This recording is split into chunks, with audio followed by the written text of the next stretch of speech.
Hey, deserving listeners, 90 Day Fiancé. Let's watch. Tries to make me out to be the bad guy, and all I did was try to give her a better life. And I gave her everything she asked me for. No. Si ella no apareció durante los meses que supuestamente estábamos juntas, ¿cómo yo le voy a venir a decir hoy que pague una deuda? It's very convoluted, and so I'm getting kind of like lost in the details. Thank you. Okay. Sometimes I think, am I missing something? Did I forget something? Am I just obtuse? And then, well, although Nicole, but at least one person is agreeing. Yeah, it's convoluted. So when I see this clinically, then I usually find out later that there were a lot of details that both were obscuring for some reason. So I don't know if that's what's happening, or is it shenanigans? Are they, or production or something? You know, I could see a world in which their relationship was real in the very, very beginning before they were on the show. And then they had a falling out because of the way that they are together. And we heard about this, right? Prior to the season, there was some time where they were broken up-ish. And then they decided, or production, you know, you could see production reaching out to them and them going like, oh, well, maybe we should try this again, either in goodwill, meaning that they actually were trying to work on their relationship and they were using the show as an excuse to do that, or they were, one or both of them knew that this wouldn't work out, but they would stick it out through the show. That would kind of explain a few things, right? It would explain the confusing nature of it. It would also explain their very little accommodation for each other. You know, whenever there was any kind of issue, it was just like very quick to break up and break away. It would also explain why Kris was gone for 5 months. She said she was going for 2 weeks. You know, you can imagine how she would get back to her home and be like, I don't want to go back there. I don't want to be with her. Everyone understands that, but and then pressured by the show to continue filming because they need more footage or something. You know, you could see a world that there's no data to back that up, of course, but you could see that happening. I don't know. What do you think? Did you consider that cheating on Kris? No, because she disappeared 1 month. And I think the relation is over. And I ghosted feel her for comfortable 5 with this. days because she was calling me when I was at work 30 to 50 times a day. So they're just kind of rehashing a lot of the details that we already knew about. And it just seems like both of them triggered each other, and both of them exhibited behaviors that were a bit, but maybe particularly Kris, I mean, disappearing for a long period of time. Yeah, I don't know. It just seems like they both have some issues. I'd be really curious to see what it would look like if they were in a relationship with someone else with a different set of issues or with minimal issues, because it's possible that, and you might be able to relate to this, that in a healthy relationship, hopefully you've found one, that you don't have a lot of the crazy corners of your personality aren't revealed because things are going well. But when in the past you were with someone that was particularly triggering to you, you might exhibit some quite concerning behaviors, quite different than your regular set of behaviors. So I wonder if it's that, or no matter what relationship they would be in, they would exhibit similar issues. Kris did say that when she gets upset, she bolts, and that you should not get in her way. And she said that she said she blacks out. So that doesn't excuse it. The way that she phrases it, it's like, you're just going to have to deal with it, and that's not okay. But a lot of people might see that as her just making an excuse, like, oh, that's convenient, you black out. But it is something, it wouldn't be hard to imagine that Kris has been through some trauma in life, given the way that she presents. And for people when they're triggered, and you can be triggered by situations that aren't exactly physically threatening, right? You can be triggered when someone's upset at you. And I think that happens for her. And then she escalates very quickly. Her response seems like a trauma response, a visceral feeling. Because when we're traumatized, our body and mind encode certain cues as an indication that a lot of harm is about to happen. And so, it's like for the average person, if you see a tiger running at you or a snake, a rattlesnake or something, it doesn't take long to have your blood pressure go up and to have your distress spike and your fight or flight response to kick in. And so I think we saw that with Kris, and she seems to recognize that about herself and has seemingly taught, the way she talks, I imagine she's talked with a lot of partners about, or just people in her life, that when she gets upset, you just have to let her go, because people will try to stop her from leaving, and then she will become violent, which we saw in the episode, right?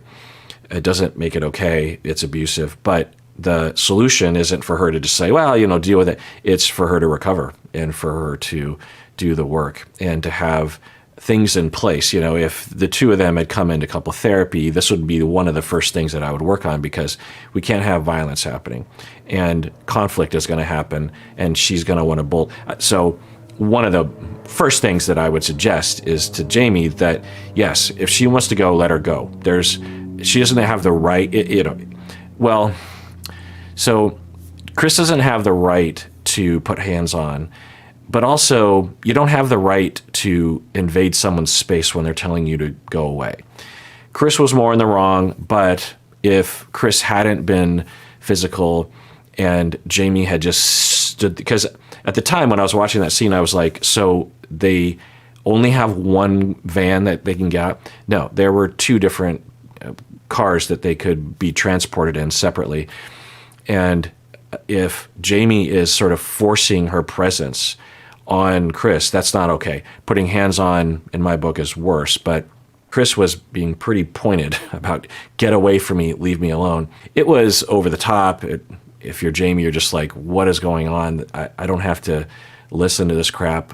Why are you saying these things? It made sense, but anyway, so that would be the first thing I would work on, and it's possible that would be a interim measure just so there wouldn't be violence, and then we'd start working on recovery. Individual therapy might be indicated there as well. But anyway, so they're talking about the money, and they're talking about the cheating, and they're just talking about it all over again, and it just, I don't know. What do you think? It's not often that with a couple or individuals on these shows that I don't have a clear conceptualization or a clear candidate by this point. And I will say that people speculate that Kris might have addiction issues. It's possible, hard to know. But that's not usually the full picture when people have addiction issues. It's usually trauma, and they develop an addiction because it's one of the only ways that they have found that actually works to numb their feelings or to make them feel normal or to reduce their pain. So without treatment, then sometimes people turn to that, or they discover it just randomly through experimentation. Like, oh, this feels good, and then they just continue to do it, and then it obviously gets out of control. So what's going on with Kris? It's hard to know. She says that she bolts, and she, according to Jeymi, will just disappear for long stints of time. Is that because of drug addiction? Is it because of her attachment insecurity, disorganized attachment of just kind of wild swings in terms of, I need to be with you and I run, and I need to be with you and I run? It could be that. So that kind of seems to fit. That feels a little better to stand on that possible hypothesis. With Jeymi, there is a possibility that she suffers from some, not severe, but mild dependent or passive-aggressive personality, in that she doesn't believe that she can take care of herself, or she expects an overfunctioner to take care of her. And she has a bone to pick with people in her life because earlier in her life, people didn't take care of her enough, or they didn't give her enough chance to feel competent in the world or something. And with this can be accompanied passive aggressiveness, which is when you're angry, you will get back at people through hidden ways. Did Jeymi cheat or flirt or something as a way of trying to get back at Kris?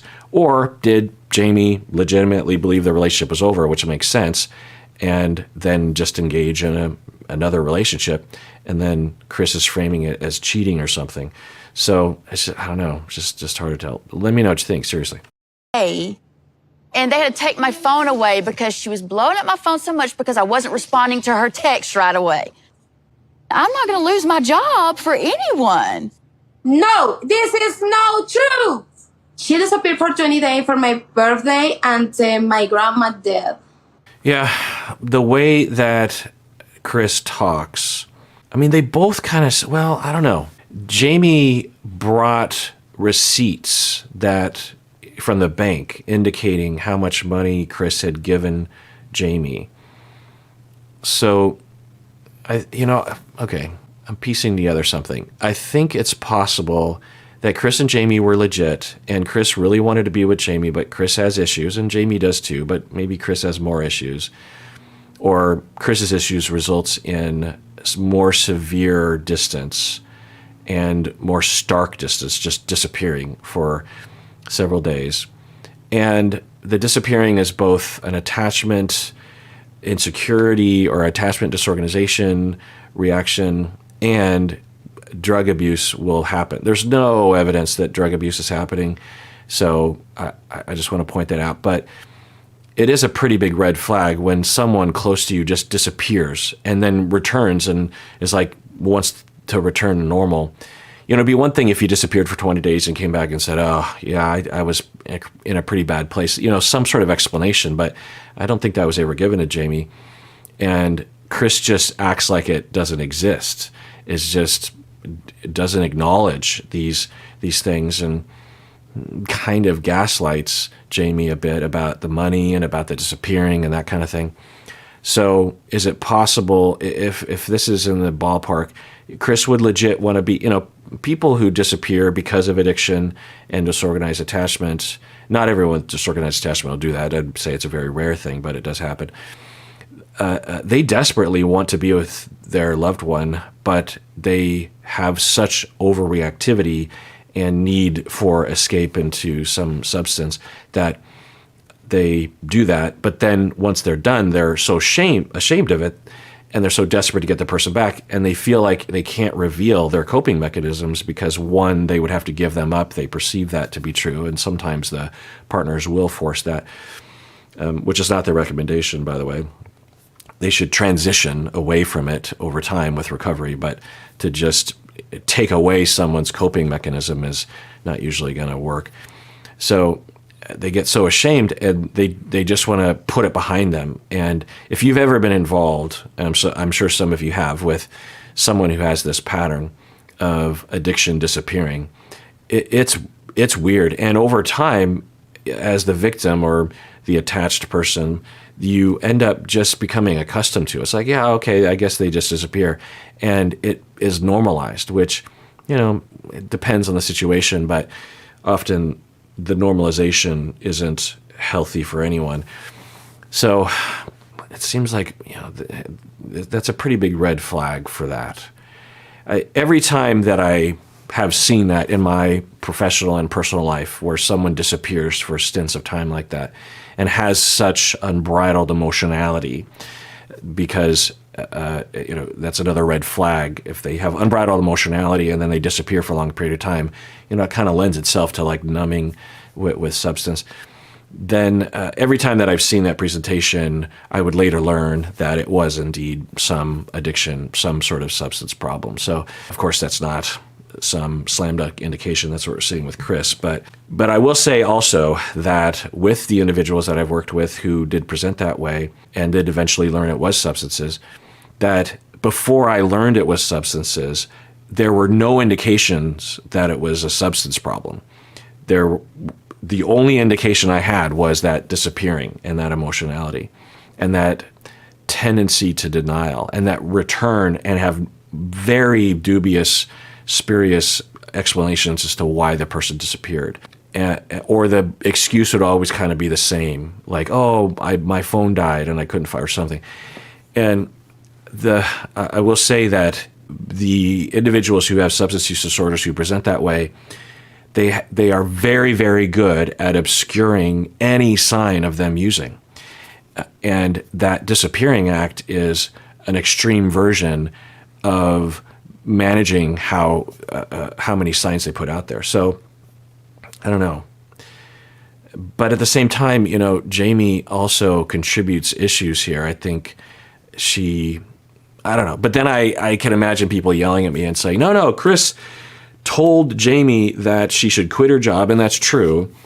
But at some point in the several months, I would just think that Jeymi would, and eventually she did. So, yeah, I don't know. Maybe I don't. I guess what I'm trying to do is figure out who's more to blame, which is not usually what I'm interested in doing. They clearly have something going on, and maybe Kris has more something going on. And then she told me that he was sending her all this stuff, so I went to his house and kicked the freaking door into his bedroom. I was like, what the are you doing? Why do you have pictures of me? What are you doing sending them? I said, where's your phone? I crushed his phone and I ran like hell. This is wild. So Kris's ex-partner sent photos of Jeymi to Jeymi, and Kris says now that Kris went to his house, broke into his house, confronted him, and crushed his phone, and then ran.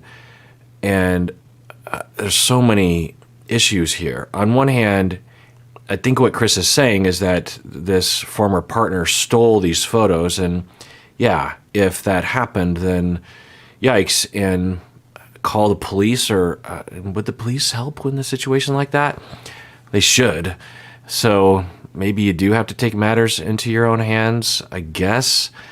On the other hand, what if he didn't have the photos and you broke into the thing? Or the other possibility, of course, which is I think what Jeymi might be suspecting, and maybe some of the audience, is that Kris is just saying this because she did, in fact, give these photos to a former partner, and I don't know. There's just so many things in this story that something is terrible, and multiple people could be terrible. Kris could have shared the photos. Yikes. This former partner then sends the photos to Jeymi. Yikes. Yeah, so many things. All right, well, that does it for that episode. Everyone, please take care of yourself because you deserve it. You really, really do.